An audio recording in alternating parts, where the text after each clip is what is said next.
November is just around the corner, and that means the 16th Annual National Podcast Post Month is fast approaching. Hi, I'm Jennifer Navarrete, founder of NaPodPomo, and I'm inviting you to join the 30-day Global Podcasting Challenge. Whether you're a newbie looking to start your first podcast or a seasoned pro seeking inspiration, NaPodPomo is the perfect place to experiment and try new things. Visit napodpomo.org to learn more. See where podcasting can take you this November during National Podcast Post Month.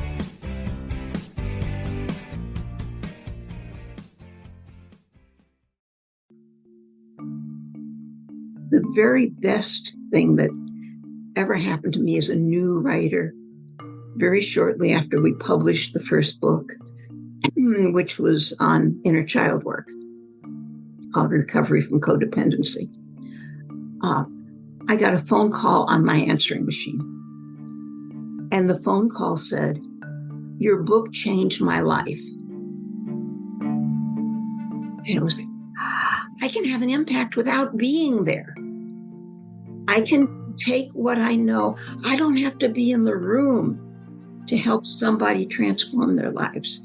That was the high point. And that was the thing I think that really got me hooked. I can do this, and I can transfer what I've learned over, a lot of training with a lot of wonderful people. And I can transfer that without having to be physically present. Okay, everyone, welcome back to the podcast. I have a doctor here with us, which is great. The doctor will see us now. I love saying that. Dr. Laurie Weiss is with us, and we're going to be talking about a library of great information and great resources for all of us to access that she's written over her career and her time with us. And I'm so excited to have on Dr. Laurie on the podcast. Welcome to the podcast. Great to have you here. How are you? Thank you. I am great, and I'm looking forward to this a lot. Excellent. If you have a chance to go on YouTube and type in Dr. Laurie Weiss, you're going to see Dr. Laurie everywhere. So the fact that she has time for us, I feel like it's an honor to have you on the show, and I'm looking forward to our conversation. This is great. So let everybody know where you are in this big world of ours. In this big world of ours, I'm in a suburb of Denver, Colorado. I'm in Littleton, Colorado, in the USA. Gorgeous place in the world. Everyone should go to Colorado. Check it out. It's gorgeous. I've met lots of great people there, and everyone that goes there seems to stay. So there's something about that. So come and visit. And then stay. Yeah, I love it. Dr. Laurie, tell us a little bit about your background. You have an amazing educational background, an amazing history in helping people. I would love to kind of start there. Well, that's a fun place to start because my background is quite unconventional for what I've done in my life. Yes. What I started out as was thinking I would be a medical doctor, and then discovered I didn't like to be with sick people. And that was not, so I did a number of different things, including science teaching and things like that. And then as a teacher, I encountered a fabulous tool, transactional analysis, which some of your listeners may remember. It was games people play, and I'm okay, you're okay, things like that, a long time ago. And my husband was training in it. I got involved, and it was like, oh, this would be such a fabulous tool for the classroom. And I wormed my way into the training for professionals. I wanted to learn, and they were training therapists. And so I got trained as a therapist without ever planning to be or anything like that. I became a therapist. After I became a therapist, and after I was a trainer for other therapists, I got a master's degree in psychology. Wow. And then I stayed that way for a long, long time. Got tired of my husband being the Dr. Weiss and me being the auxiliary. And I finally got a PhD when I was 54, I believe. Wow. That's amazing. So it's been a very interesting thing. Each thing I seem to do, I seem to get the credential for it after I'm about ready to move on to something else. It's like it's following you. It's this Something. this accreditation and everything. It's just like one step behind you as you blaze a trail. I love that. That's what's happening. It's exciting. So you have an exhaustive library of books in the world. Tell me a little bit about the journey of becoming an author on top of everything else. Where did this start for you that you thought, I want to share my words with the world? It started as a feminist. And I was at a conference and they said, write a paper and present it. Well, I was used to presenting papers, so I wrote down what I would have presented. And I did. And then they put it in a book. And my husband saw it. We were business partners, and they're co-therapists at that time. And somebody else asked us to do a chapter for a book. And so we decided to expand that into a chapter. And then people saw that and, we can turn that into a monograph. Wow. And then we found a publisher and said, we can expand that into a book. And we did. And then that book was published and was doing very well. And I had an idea. And I wrote to my publisher saying, should I present this as a book? And instead of saying yes or no, they sent me back a contract, which was, I'm not ready to do it. But I did. And then I had a collection of columns that had been turned down as a book over and over and over and over again. And they decided to publish that too. And things took off. And then I discovered I was addicted to writing. I mean, writing books can be an addiction.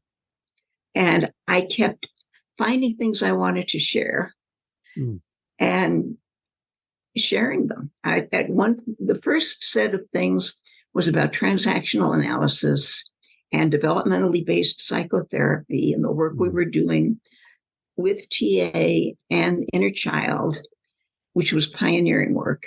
That was the first set.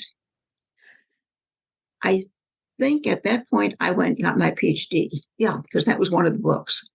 That was that second book. It turned out to be my PhD dissertation. Wow. Part of the dissertation. That was an interesting one because that was about how people could do inner child work in self-help groups. That was quite fun. And about 10,000 people got it and were using it. It was pretty fun. That would be a success right there. So as I did my PhD, then I didn't do anything for a year.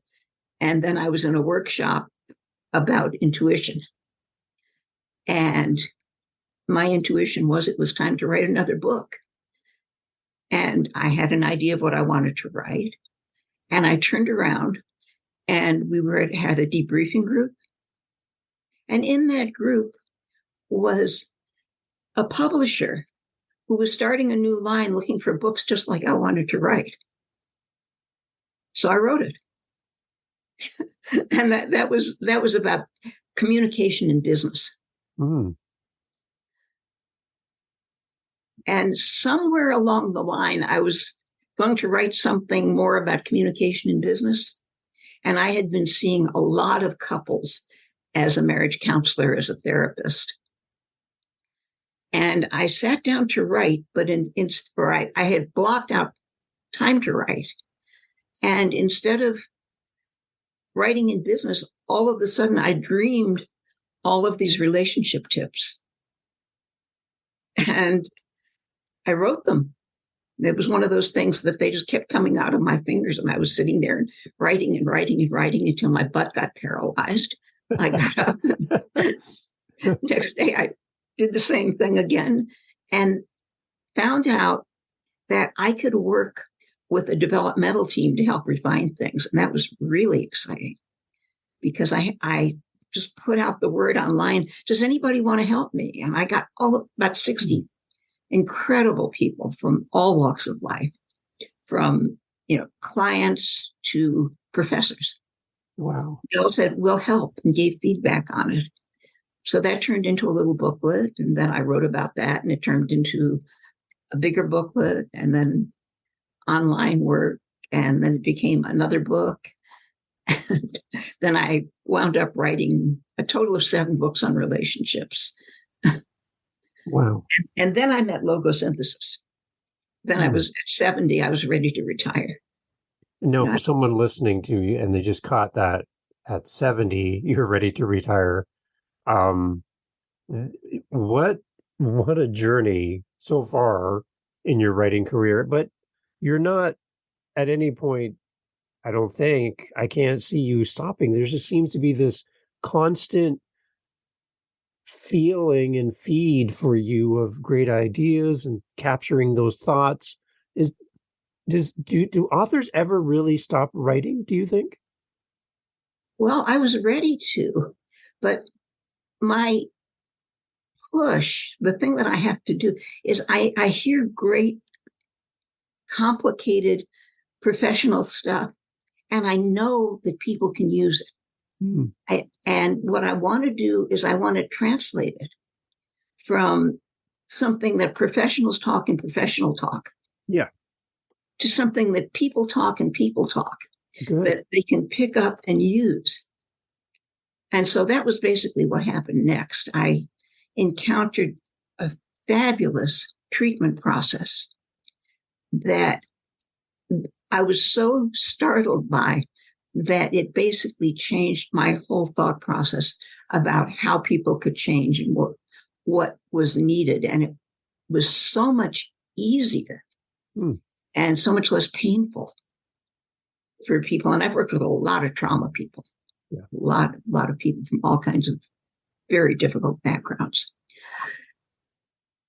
And I discovered that I could do in words, in a few minutes, in an hour or two, that stuff that used to take months. And I just kept getting trained in it. But the work was written in a European academic, very, hard, well done, but difficult for a lay reader to go through. Right. And the developer of the process and I decided that it would be good to have a book for the lay public. And that I could do that because that was my specialty, is taking complex things and translating them into usable work. So I did that. And that book, which is this one, which is now the revised edition, Letting It Go. That book really hit a nerve for a lot of people. And professionals were using it as an introduction to this new technology that is known in Canada, but was virtually unknown in the United States. Really? Okay. Yeah, I kept going to Halifax for my training. He would come from Switzerland and I would go to Halifax. Excellent. We would meet there.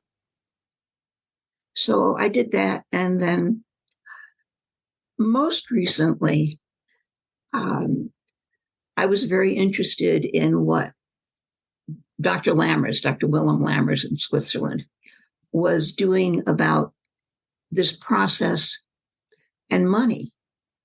And I said, can I sit in on your workshop? I've been teaching about money for a long time, about 20 years, and I've been studying it. And can I sit in and learn what you do? He said, let's write a book together. Which meant, Laurie, write the book. Yeah. And, ask me what you want to ask me. And so we did. Excellent.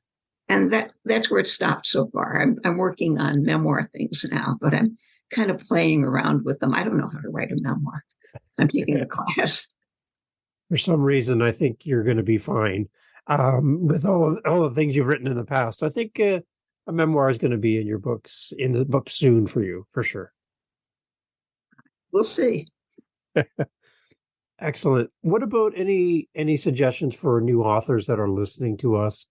Maybe they feel like they are a bridge, like you are, between something maybe highly technical and a community that might not understand it in the same terms, but they feel like they're a bridge, a conduit between the two.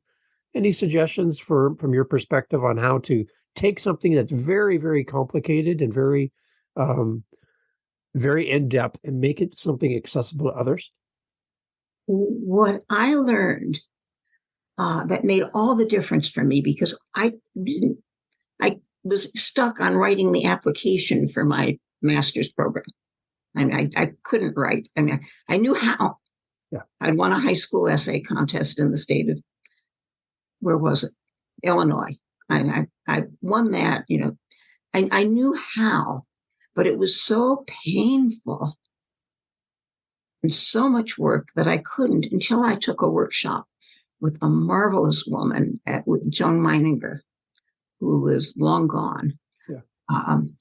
And she said, forget the rules. Just write what you think, write as you speak. She did all kinds of stimulating things and then said, okay, now write. Don't think, just write. And I did. And some of the things I wrote, I was really amazed at. And I think in terms of new writers, new authors, we are so rule bound. We need to learn rules when we're in school, because that's how you learn. That's how you learn a structure. Right. But then you don't have to follow them. It's okay to break the rules. Right. And so that would be one thing for writers. The other thing, and so for me, it's, all the rules were think before you write. Yep. Mine is write to find out what you're thinking. I love that. That makes a lot of difference. And then the next rule is don't edit while you're writing. Okay. Editing and creating are two different tracks. So what I would say is write and then turn on your editing hat and use what you know. Okay. It feels like one step forward, two steps back when you write and edit at the same time. You're really not going anywhere because you're always kind of second guessing or making it better, tweaking it. It's not just perfect. And I think that might be a trap for many authors to get stuck in. One of my writing mentors, publishing mentors now, says so many people get ready, get set, get set, get set, get set. get set. Yes. And they're always in that stage of. Yeah. It's got to be perfect. Nobody cares if it's perfect except your English teacher. And you're probably not submitting it to her. And we want to keep editors employed and give them job opportunities. So there's editing out there. There's editors that want to help you and work with you. And so you don't need to be your own editor and do perfection with your writing. You need to capture those ideas. And I like how you mentioned that you just wrote as you spoke. You wrote as you thought. You didn't write as you write. You just kind of let it flow. I think it's a great example for us on how we should approach our writing. Yeah, it's great. Thank you. It's exciting. What about being an author has opened doors for you? Having books, having this for you, what kind of doors open for you as an author? Everything. I could go somewhere and I was invited to all of these places to talk about my books. Right. And, I got contracts to do things because I was an author. Right. It gives credibility. And of course, when I already had expertise, which some people do and some don't, but I already did. Yeah. And so getting that made tremendous amount of difference. Opens the doors for speaking opportunities, being on a podcast. Yeah, that's great. I love having you on here, by the way. But it gives you some legacy, I think, as well, where you can put your words out into the world and help people with them. The very best thing that ever happened to me as a new writer, very shortly after we published the first book, which was on inner child work. called Recovery from Codependency. Mm. I got a phone call on my answering machine. And the phone call said, "Your book changed my life." Wow. And it was like, I can have an impact without being there. Yes. I can take what I know. I don't have to be in the room to help somebody transform their lives. Wow. That was the high point. And that was the thing I think that really got me hooked. I can do this, and I can transfer what I've learned over a lot of training with a lot of wonderful people. And I can transfer that without having to be physically present. Mm. It's a great visual too, and a great reminder, I think, also to readers that reaching back out to our favorite author that has inspired us or helped us and thanking them can have a big impact on an author's journey by just giving that feedback, right? Yeah, right now it's the reviews on Amazon that keep saying that. Yeah. I made changes that I'd been trying for 10 years to make, and all of a sudden with this book, I was able to do it. Wow. It was fabulous. It's great. So I always try to encourage listeners and readers to leave reviews, leave thoughtful reviews of how the book helped and what was there for you as a reader, because it could shape the author's future writings and journey when they find out that they're reaching people in a way that they didn't anticipate. So use your words as a reader in those reviews. It's your chance to correspond with the author yourself. And it also helps new readers. I mean, if you're coming around, you see a book, why should I read that? And you see a whole list of people who've said, I read it, I loved it, it made a difference, it was easy. Then you feel like, okay, I'll give that one a try. Right. Yeah. That's exciting. So your most recent book, can we talk about that? What do you have out in the world right now? Well, I have these two, which really go together. Yeah. Okay. Letting it go. Yeah. Yeah. This one was aimed at anxiety and toxic stress. Okay. Because that's what so many people experience. It really, in a professional's hands, it's a tool that is fabulous to help somebody with PTSD. Mm. I have just a little example of that was so wonderful recently. I had a meeting of a group of women in my house, and somebody came late, distraught. She was a widow. And she said, there were sirens and ambulances in my cul-de-sac, and I was having flashbacks about what happened with my husband, and I was so upset I could hardly get here. And she calmed down. We had the meeting, and I said, I think I can help. Stay a few minutes. And so she stayed, and I used the process with her. Took about 10 minutes. And she calmed down completely, said, oh, it's not a problem anymore. And in the months since then, she's told me over and over again how she has encountered those kinds of situations with no reaction whatsoever. Wow. And so, that's with somebody else. I mean, that was just, casually. That wasn't with a professional. That was just doing it because she was a friend and she needed some help. Nice.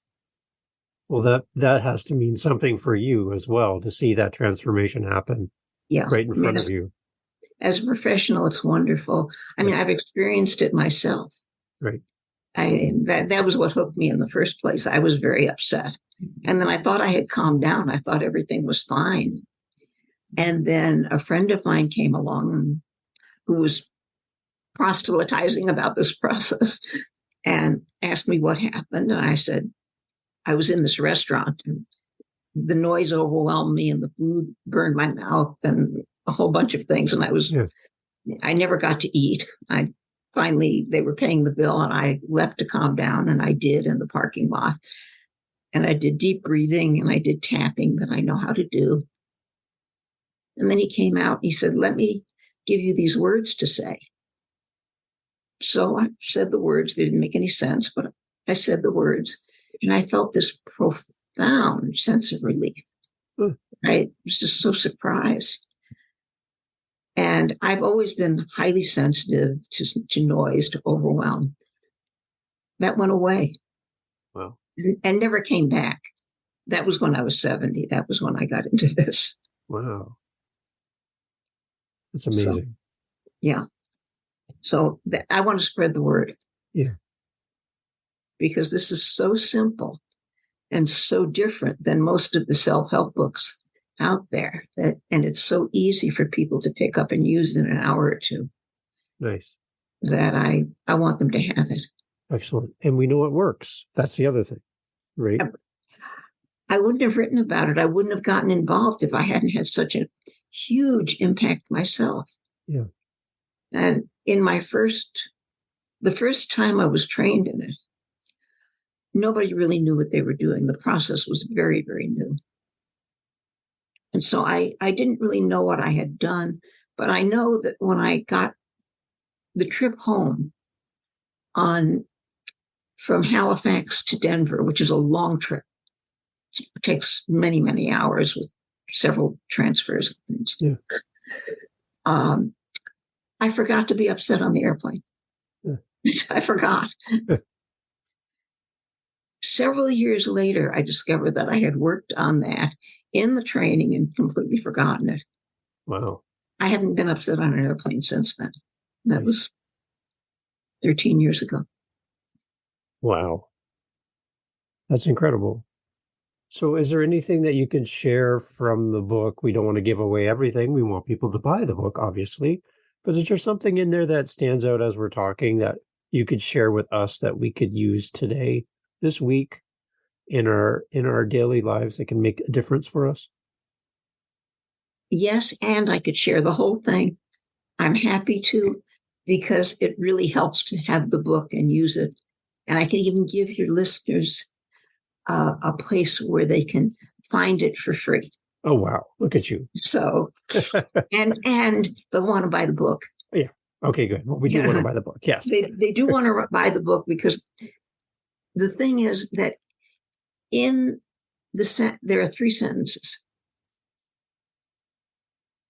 And we say the sentences, but in the sentences are something that causes an upset for you.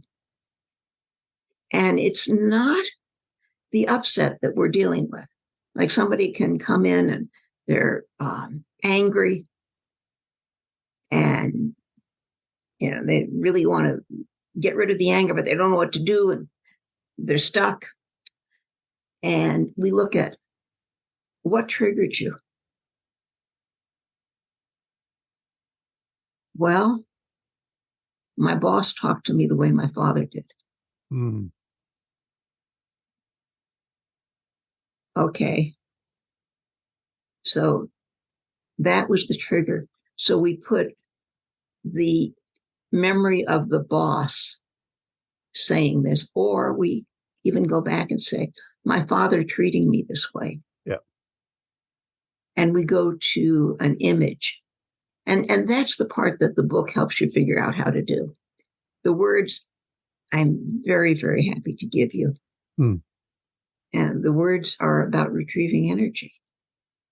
I retrieve all my energy bound up in this triggering thing, whatever it is. Hmm.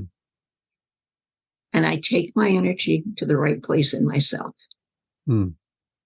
And you don't have to know what the right place is. But it's really helpful to know that in this case, the I is not your ego that controls things. The I is your connection to your higher power. Hmm. We call it essence because everybody has a different name for it. Right. Yeah. But it's that part of you that is connected to your essence. So that's the first sentence. The second sentence is, I remove all of the not me energy involved in this trigger, whatever it is. Mm-hmm. And I remove that from all of my cells, all of my body, and my personal space. and I send it to wherever it belongs, wherever it truly belongs.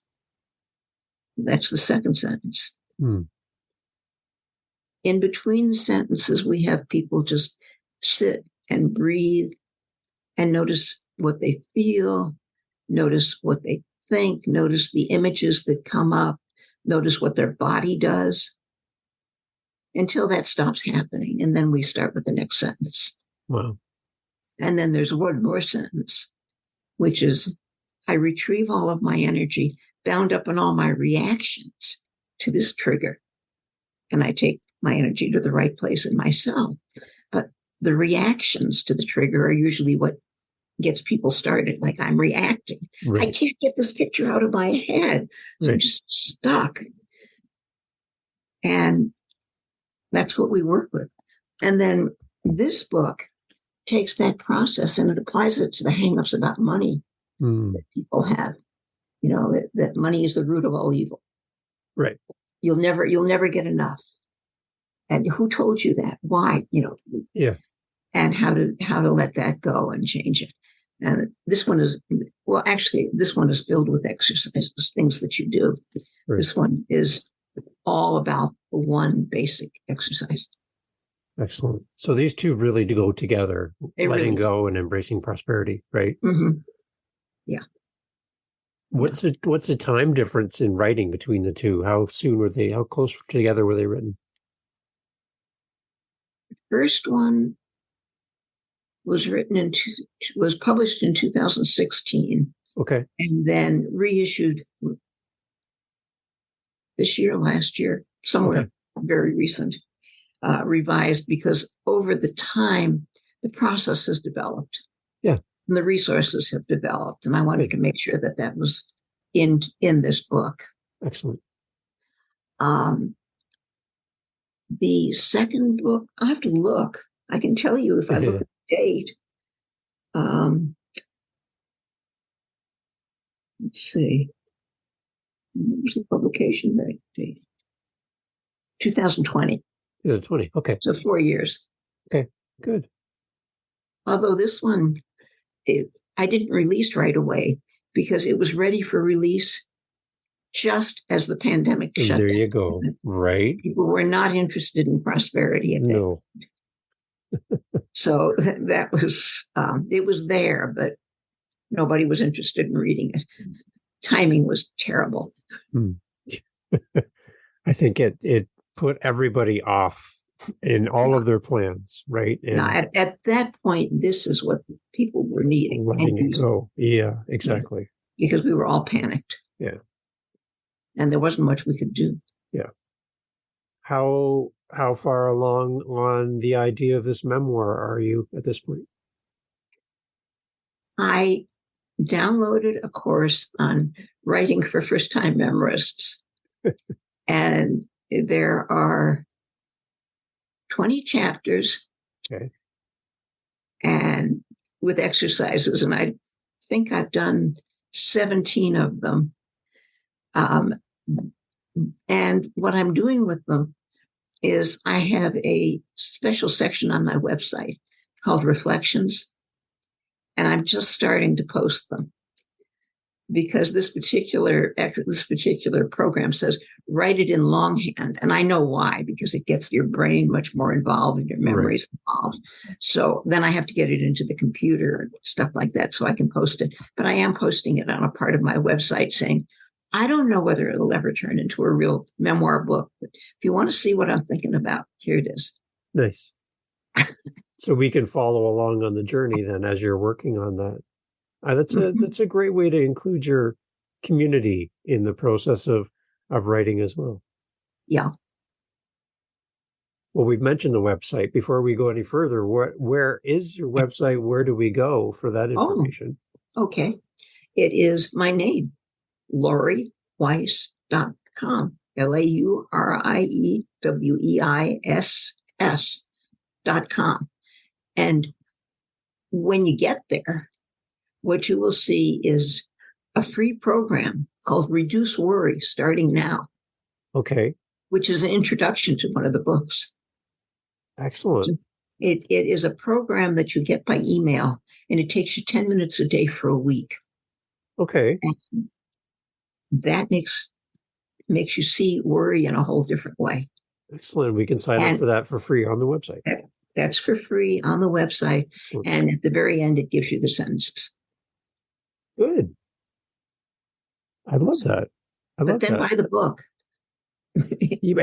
For sure. You have to, and leave a review. Yes, of course. Yes. So the name of my podcast is Living the Next Chapter, and you seem to be the perfect example of that title. For you then, what is your next chapter? Is it the memoir? What's next? Well, enjoying life. I mean, my choices right now are only do what's fun. Yeah. I mean, at my age, there are no requirements except keeping the body functional. There you go. Which is an ongoing challenge. Right. And which I spend a lot of time on. Yeah. And then playing with the memoir, I write little things for my blog posts every week. And I'll see what happens at this point. Like in most parts of my life, excuse me.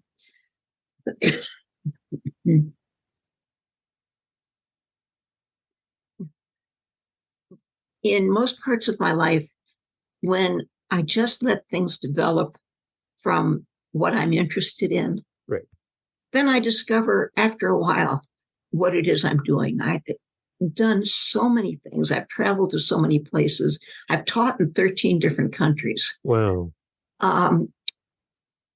But nothing was planned more than a few months in advance. I mean, getting the PhD, okay, I decided I'm going to get a PhD. And did that as in a program that was in a mailbox for mid-career professionals. So that was planned that I was going to do it. But all the things along the way, who my advisor was going to be, that came about. So I'm waiting for things to happen. I know I'm doing my commitment to the memoir class program that I downloaded was I'll do it as long as it's fun. There you go. And I'm finding it fun. Good. And that's the key, I think, for any author writing, is to find the joy in what you're writing, to find that connection with your story and what you're sharing with an audience. It's great. The reason why I'm asking about your next chapter is I always love having a guest come back in the future and to talk about the new thing they're working on. So to have you back on potentially in the future to talk about your new memoir, I would love to have the honor of having you back. If that becomes a reality for you and it's ready to go and you would like to come back, I just want to leave the door open because I love having you on as a guest. Thank you. I'd love to. And if you want to have me come back and talk about my relationship things, those would be fun too. Awesome. I think we would be blessed to have you back, and you can help a lot of people with it as well. So yeah. The relationship books are great. They were just superseded by all this. So, that's what was next. There you go. So we'll definitely have to work on that as well. Dr. Laurie, thank you so much for making time to be on the podcast. Again, it's great to meet people who have carved out a path in life, and the things that you've learned, the places you've been, and the people who you've helped. On behalf of them, thank you so much for putting your words out into the world. You are so welcome. I had such a good time. Thank you so much for having me. Excellent. Dr. Laurie's here. Everyone, please go check out all the information in the show notes and go sign up for that email. Stuff is going to come to you. Dr. Laurie's going to give you some great things that you can put into place today by signing up through her website. All the links in the show notes. Dr. Laurie, thank you again. Welcome again.